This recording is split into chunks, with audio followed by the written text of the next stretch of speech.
Assalamu alaikum wa rahmatullahi ta'ala wa barakatuh et bienvenue à tout le monde dans cette chaîne médicale du docteur Shahid Mounir. Je suis docteur Shahid Mounir, médecin spécialiste en médecine du travail et d'ergonomie. Cette chaîne est dédiée aux cours de médecine et elle est destinée à tous les étudiants des sciences médicales. Comme première matière, on va commencer par l'anatomie.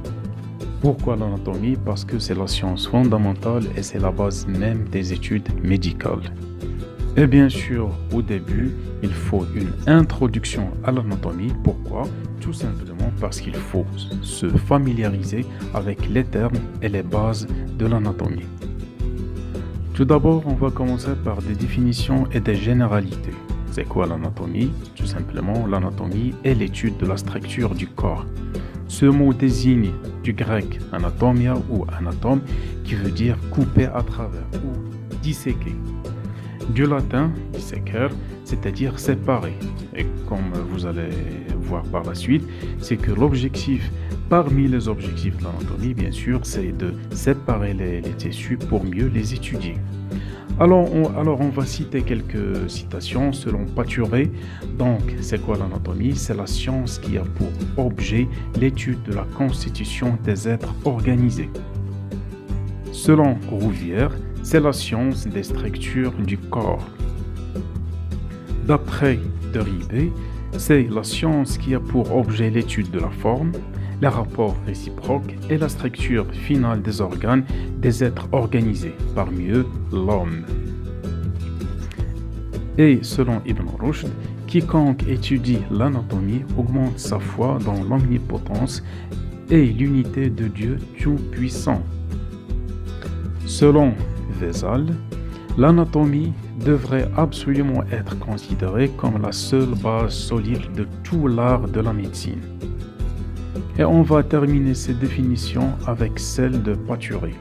L'étude de l'anatomie humaine est d'un intérêt pratique considérable, car elle intéresse non seulement le médecin et le chirurgien, mais aussi l'artiste, le biologiste, le physiologiste, l'anthropologiste. Mais c'est avant tout la science de base, la science fondamentale des études médicales, celle sur laquelle repose l'étude de la physiologie, de la clinique et de la technique chirurgicale. Alors, comme vous pouvez le constater, bien sûr, l'anatomie, c'est la base de la médecine. Pourquoi? Parce qu'à travers laquelle on peut comprendre la physiologie et par la suite la physiopathologie et donc la pathologie. Quels sont les intérêts de l'anatomie? L'anatomie est descriptive. 1. 2. Elle est topographique parce qu'elle permet d'étudier la localisation et l'agencement des organes. Et 3. Elle est fonctionnelle. Donc, l'anatomie va nous permettre de décrire des tissus, par exemple le tissu hépatique, des organes, par exemple le foie, des appareils, qui est une association d'organes, par exemple l'appareil digestif, et enfin des fonctions, par exemple la nutrition ou la digestion. Troisième chapitre, c'est les orientations en anatomie. L'anatomie a son propre langage pour permettre une communication claire et précise.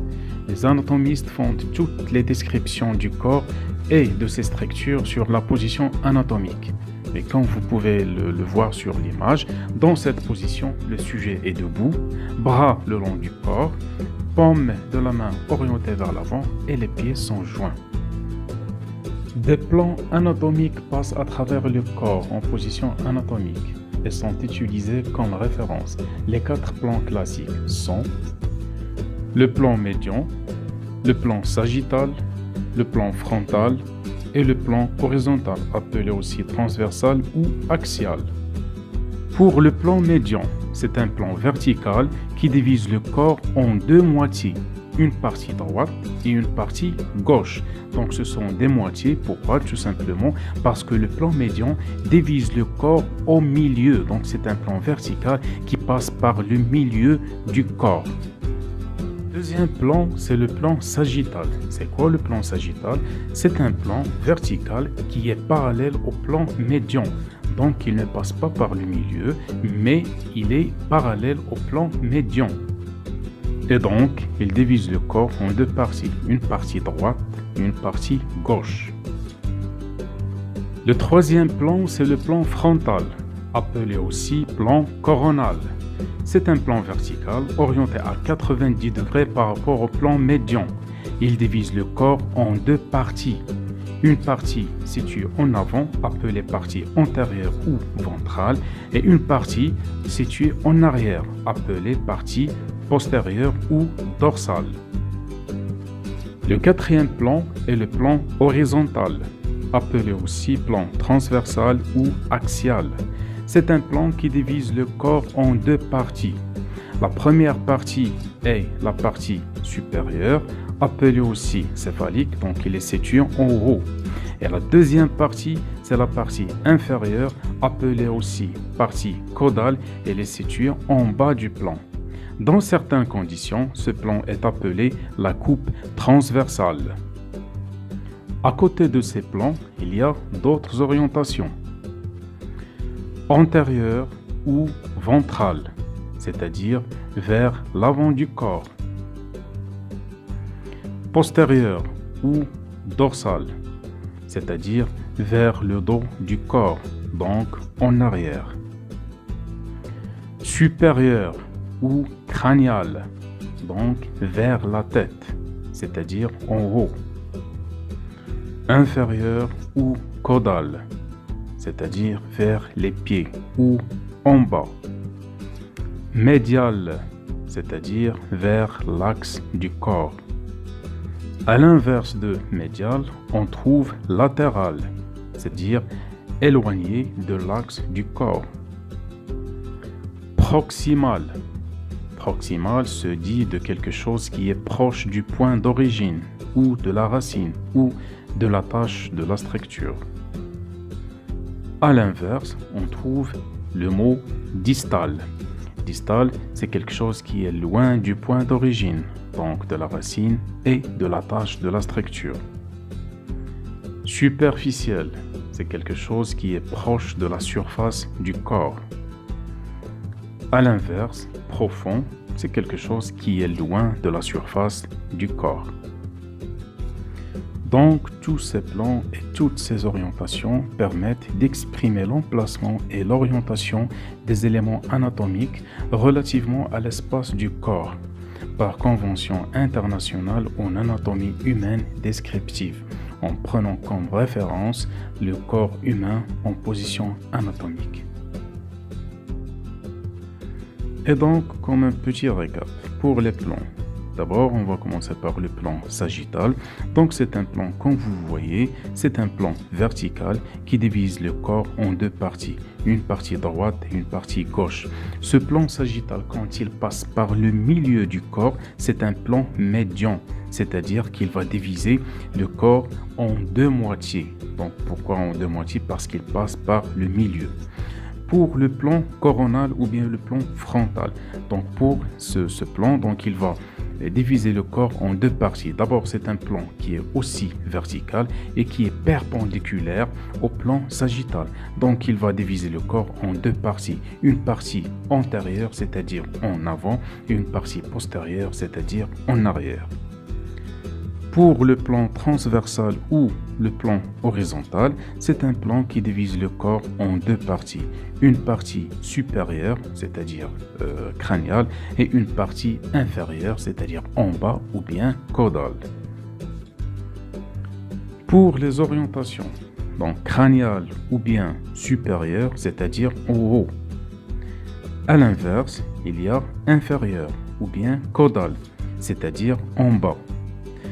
Donc, dans une orientation horizontale, on va trouver l'orientation antérieure ou bien ventrale, c'est-à-dire en avant. À l'inverse, il y a postérieure ou bien dorsale, c'est-à-dire en arrière. Dans un autre sens, proximal, c'est quelque chose qui est proche du point d'origine, de la racine ou de l'attache de la structure, comme vous pouvez le constater sur le schéma. À l'inverse, il y a distal, c'est-à-dire loin du point d'origine, loin de la racine et loin de la tâche de la structure. Par exemple, une plaie qui se situe au niveau donc du bras, donc c'est une plaie proximale par rapport à une plaie qui se situe par exemple au niveau de la main. Pourquoi? Parce que c'est une plaie éloignée donc de l'origine du membre supérieur, donc c'est une plaie distale. Médial, c'est quelque chose qui est vers l'axe du corps, c'est-à-dire vers le milieu du corps. À l'inverse, il y a latéral. Latéral, c'est quand on s'éloigne donc de l'axe du corps. Par exemple, une plaie ou bien une tumeur ou bien n'importe quoi à côté, par exemple, de part et d'autre donc de l'ombilic. Donc, c'est quelque chose qui est médial par rapport à quelque chose qui est situé sur le côté, donc qui est latéral. Et pour bien comprendre et bien maîtriser ces orientations, il ne faut jamais oublier la position anatomique du corps. Pourquoi? Parce que c'est la position universelle, donc il faut toujours la mettre devant les yeux. Donc, comme vous pouvez le constater, ces plans, ces orientations font partie d'un langage commun. C'est un langage universel utilisé en médecine. Et ils permettent donc de bien situer et de bien orienter dans l'anatomie descriptive. Donc c'est tout ce qu'il y a à dire pour le cours d'aujourd'hui. Si vous avez des questions, si vous avez des suggestions, sinon donc on se donne rendez-vous pour la semaine prochaine et pour une autre vidéo et bien sûr un autre chapitre. À bientôt.